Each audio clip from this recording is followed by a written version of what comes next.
SME express में हम अलग अलग थीम्स पर सेशंस करते हैं ताकि एमएसएमईज बदलते घटनाक्रम और लेटेस्ट ट्रेंड से अपडेटेड रहें। आज हम बात करने वाले हैं लीन और ग्रीन की अहमियत पर।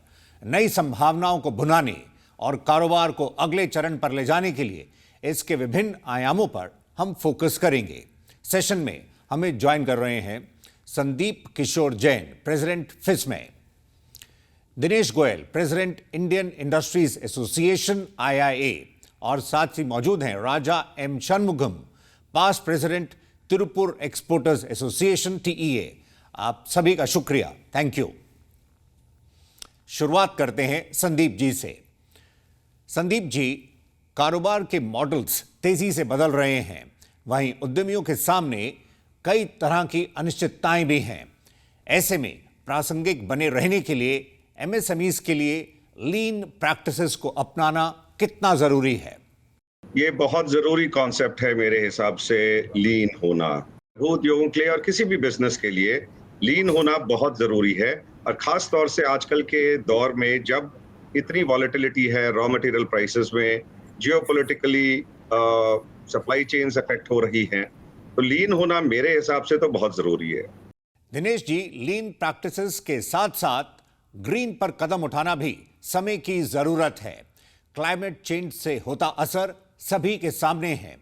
ऐसे में कार्बन फुटप्रिंट को कम करने में इंडस्ट्री को भी अपनी भूमिका निभानी होगी। इस पर आपकी क्या राय है? इंटरनेशनल मार्केट अगर हम देखें तो we have to be very competitive. अगर हम कॉम्पिटिटिव नहीं होंगे तो हम अपना बाजार नहीं ले पाएंगे। हमारे लिए बहुत ज़रूरी है कि हमारा प्रोडक्ट, हम कई बार शिकायत करते हैं कि हमारी लेबर महंगी है कंपेयर टू अदर, जबकि हम ये जानते हैं कि हमारे minimum wages one of the lowest हैं इन द वर्ल्ड, और उसके बावजूद भी हम लोग अपने आप को महंगा महसूस करते हैं। जब तक हमारे प्रोसेसेस, हमारे प्रोडक्ट्स, हमारी चीज़ें एफिशिएंट नहीं होंगी, प्रोडक्शन एफिशिएंट नहीं होगी, तब तक हम लोग कंपटीशन में बाजार में नहीं उतर पाएंगे। इसके लिए बहुत ज़रूरी है कि हम लीन प्रैक्टिसेस को अडॉप्ट करें और अपने आप को कॉम्पिटिटिव करें। ये बात आज की डेट में एमएसएमई में खासतौर से मीडियम एंटरप्राइजेज काफ़ी कुछ समझ चुके हैं इस चीज़ को, और इवॉल्विंग स्मॉल एंटरप्राइजेज भी इस चीज़ को समझ रहे हैं। देश विदेश में एक्सपोज में जाकर, टेक्नोलॉजी फेयर्स में जाकर अपनी चीज़ों को समझ रहे हैं और नई टेक्नोलॉजी, नई मशीन लाने में डर नहीं रहे। तो पेपर इंडस्ट्री में आप ये देखें कि energy is also a raw material. तो हमारे लिए बहुत ज़रूरी है कि हम ओपन एक्सेस से या कैप्टिव पावर कंजम्पशन से सोलर वगैरह, सोलर को, हाइड्रो को, विंड की एनर्जीज को अपने यहाँ यूज़ करें और अपनी कॉस्ट ऑफ प्रोडक्शन को डाउन करें। अपने प्रोसेसेस को स्मार्ट करना पड़ेगा, नहीं करेंगे वो कंपटीशन से बाहर हो जाएंगे। षणमुगम जी, ज्यादातर small businesses day to day operations में ही फंसे रहते हैं, उसी को मैनेज करते रहते हैं। उनके लिए ग्रीन पर काम करना एक एडिशनल कॉस्ट की तरह होता है। What is your assessment? The MSMEs are very having a little chance to attend simultaneously the day-to-day nitty-gritty issues, as well as the changing over to the sustainable factors like green energy producing or green building making. All those things are all challenging factor for MSMEs, particularly India-like country.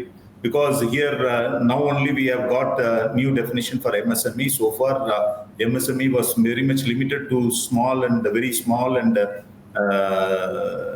micro and small industries. Now it has been expanded up to 500 crores. Tirupur is made out of this MSMEs altogether, because Tirupur has been built as a cluster by its own strength. That's an organically grown cluster, I would say, as far as the knitwear apparel segments are concerned. So yesterday's labor is today's owner. So in that concept, this Tirupur cluster has been built up, which is a very unique concept altogether. And that is the reason the sustainable factors are also becoming a very burdensome for the emerging new entrants into the entrepreneurial area. So that is a challenge need to be addressed collectively by the entrepreneurs as well as the government by handholding them to get into that sustainable phenomenon what is being expected across the globe. आइए अब संदीप जी का रुख करते हैं। Sandeep ji, green practices अपनाने से उद्यमी पर्यावरण का ख्याल तो रखेंगे ही, साथ ही कारोबार के मोर्चे पर भी ऑपरेशनल कॉस्ट घटेगी और प्रॉफिटेबिलिटी को बल मिलेगा। ऐसे में ग्रीन को गति देने के लिए कैसे बढ़ना होगा? फिस्मे की तरफ से आप क्या सुझाव रखना चाहेंगे?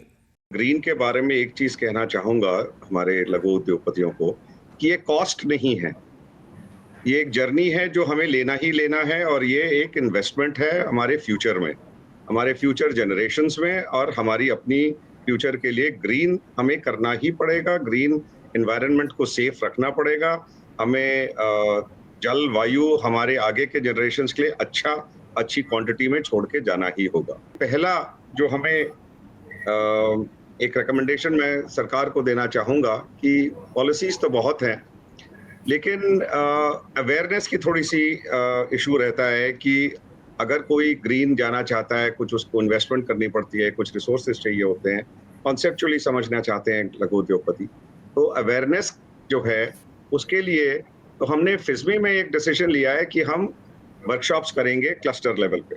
बहुत से इस तरह के पॉलिसी सरकार ने दिए हैं, सब्सिडीज दिए हैं।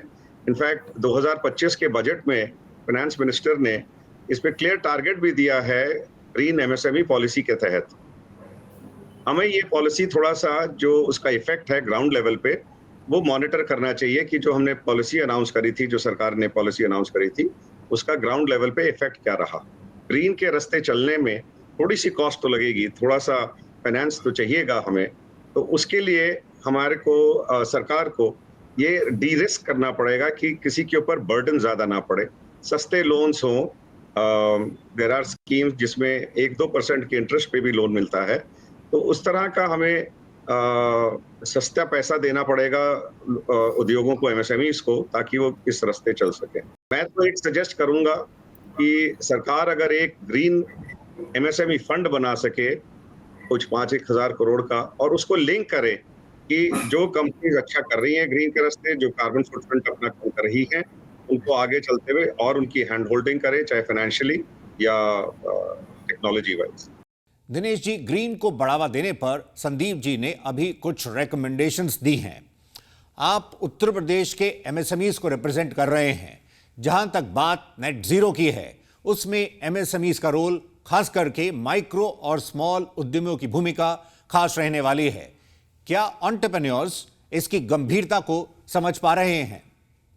ये तो एक एसेंशियल एलिमेंट है जिस पर हम लोगों को काम करना ही करना पड़ेगा, करना चाहिए, because the type of globe या earth we are getting, the type of globe we have to transfer to the next generation, और उसका इफेक्ट जो है जीरो रहना बहुत इंपॉर्टेंट है, जिससे कि आगे के लोग भी जो हमारे नेक्स्ट जनरेशन हैं they can go had with the industry. It's just not that कि इंडस्ट्रियल रेवोल्यूशन किसी टाइप पे हुआ था, उसकी वजह से ओजोन लेयर पियर्स होने की बात थी, और आज जिस तरह से क्लाइमेटिक कंडीशन बन रही हैं, कहीं पर बाढ़ग्रस्त हो जा रहा है, कहीं पर गर्मी बहुत ज़्यादा है, तो एक इक्विलिब्रियम डिसबैलेंस है क्लाइमेट में, तो उसको कंट्रोल करने के लिए बहुत ज़रूरी इंडस्ट्री का अपना दायित्व है। और इंडस्ट्री में एमएसएमई का रोल आप समझ सकते हैं, विकसित भारत में भी और आगे भी बहुत ज़्यादा है। अगर उसको अपना रोल अदा करना है देश में कंट्रीब्यूशन में, तो उसको इस तरफ भी ध्यान तो डेफिनेटली करना पड़ेगा। तो हमें बहुत ज़रूरी है कि हमारी वेस्टेजेस कहाँ जनरेट हो रही हैं, उनको एक बहुत क्लोज मॉनिटर करके उनको जनरेट समझना। उसके लिए आज जितने स्टार्टअप्स हैं, इनोवेटर्स हैं, उन लोगों को अगर हम इंकरेजमेंट और मोटिवेशन दें और एकेडमिया को अपने साथ जोड़ें बेसिकली, तो क्या होगा कि जो पुराने लोगों का एक हमारा सिस्टम बन चुका है, बॉडी लैंग्वेज बन चुकी है, उससे कुछ बाहर नई सोच हम लोगों के साथ सृजित होगी। उनको हम कुछ सक्सेस फील वगैरह दें जिससे कि वो लोग हमारे साथ काम कर सकें।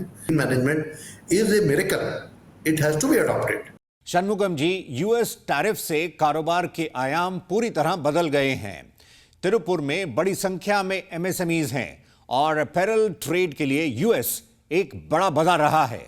अब जब बात नए बाजारों की हो रही है, तो वैल्यू चेन में भागीदारी मजबूत करने के लिए how do you view the importance of green? What is the feedback you're getting from buyers and exporters?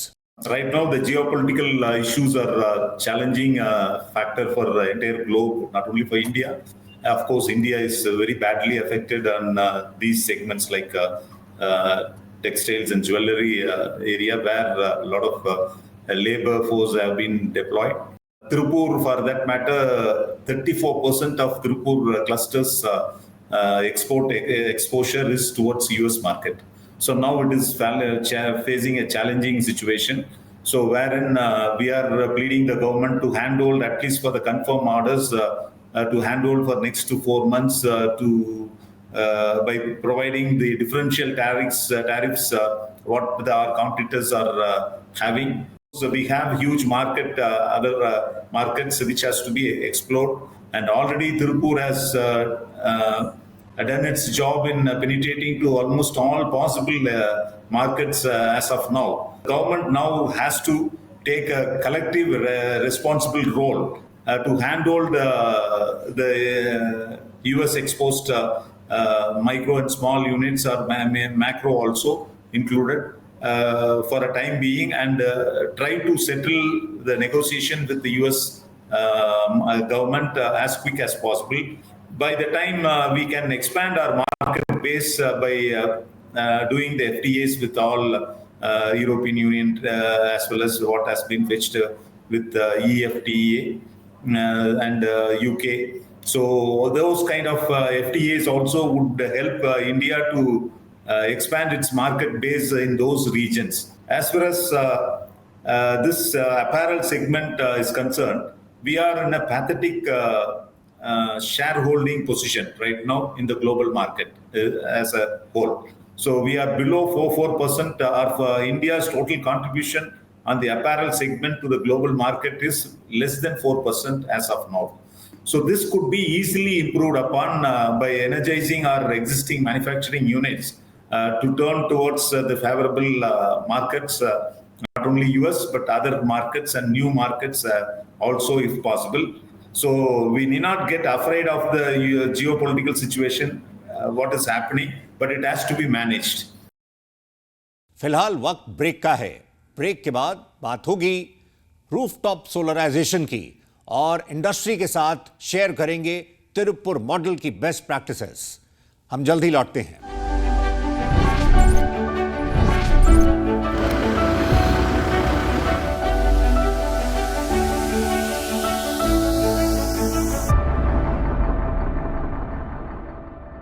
आप देख रहे हैं एसएमई एक्सप्रेस। आज बात लीन, ग्रीन और क्वालिटी पर।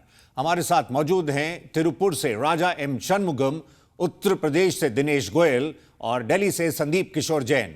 आइए चर्चा को आगे बढ़ाते हैं। संदीप जी, ये दौर कॉम्पिटिटिव है और एमएसएमईज को ग्रो करने के लिए कई फ्रंट्स पर काम करना होगा।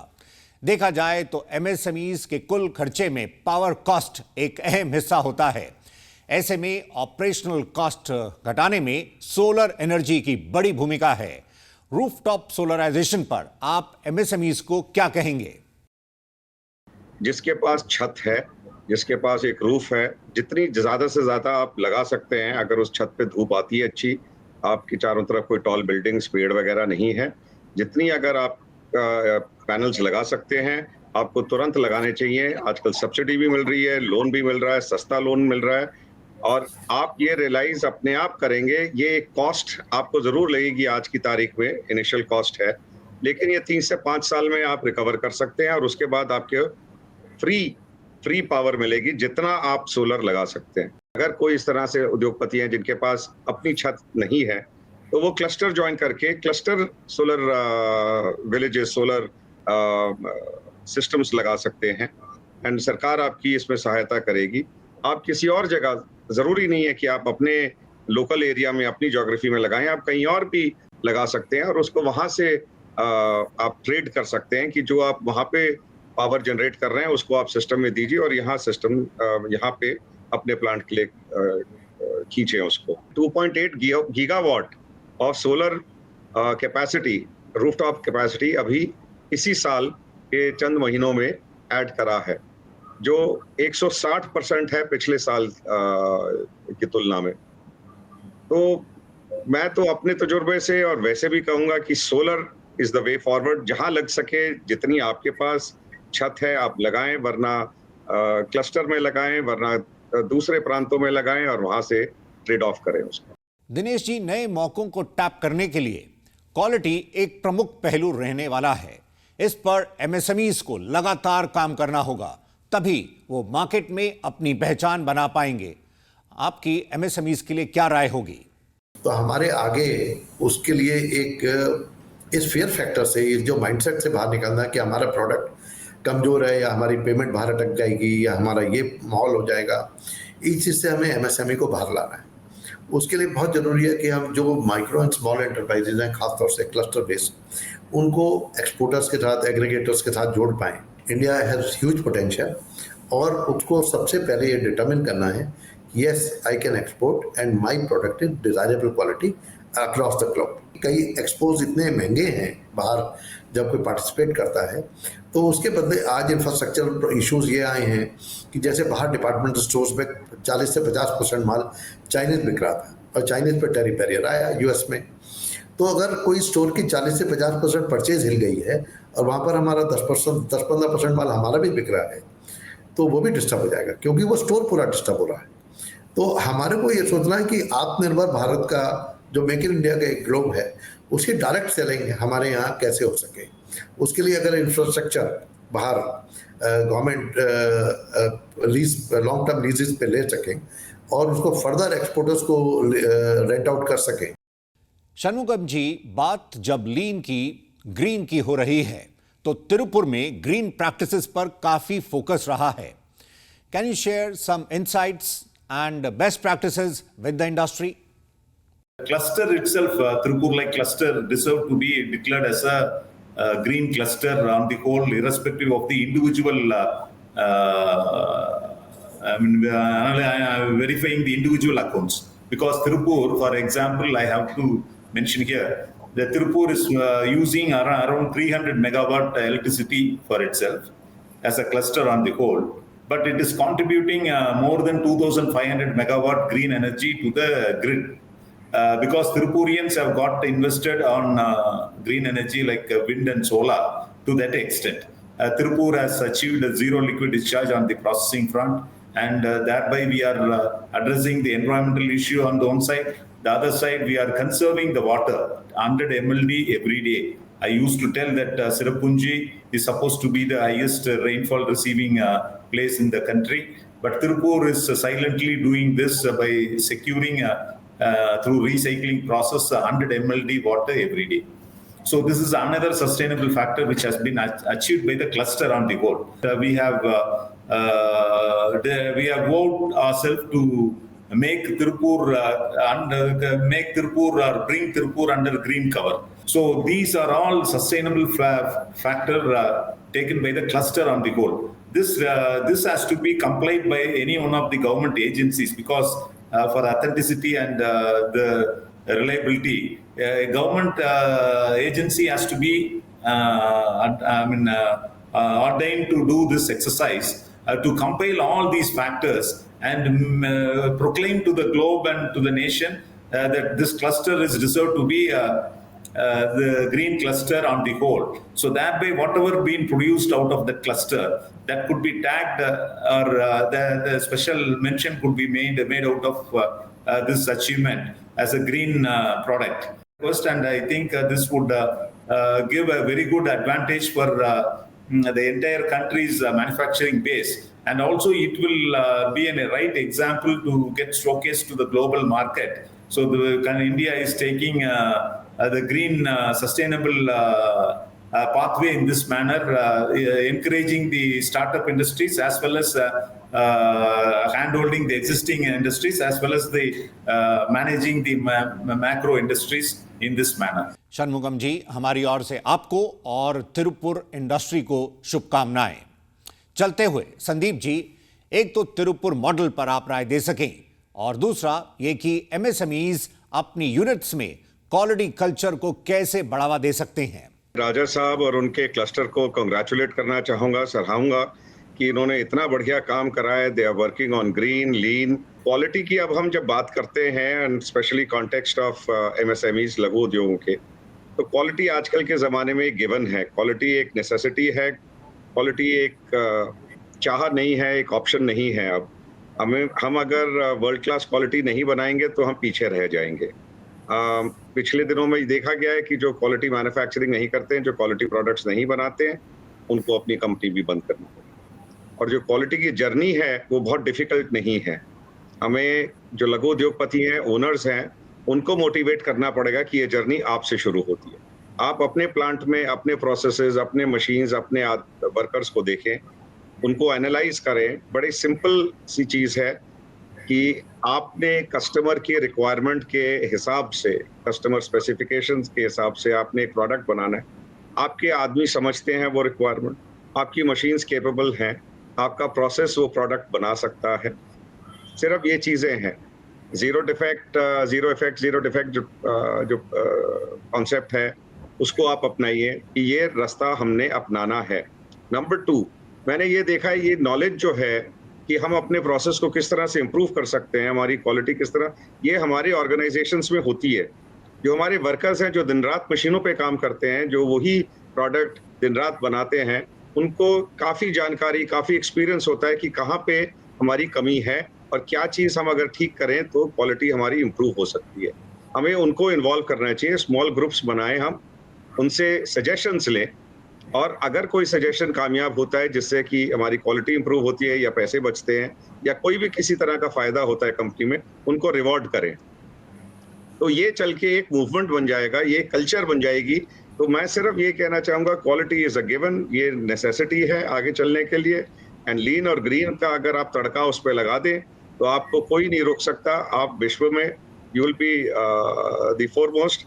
And as mister Raja said, we must take the example of clusters like Tirupur, learn from them and have many more such clusters. SME express में अभी के लिए इतना ही। पार्टिसिपेट करने के लिए Sandeep Kishore Jain, president FISME, Dinesh Goyal, president IIA, और Raja M Shanmugam, past president TEA, आप सभी का शुक्रिया, धन्यवाद। अगले सेशन में मुलाकात होगी नई थीम के साथ। फिलहाल नमस्कार।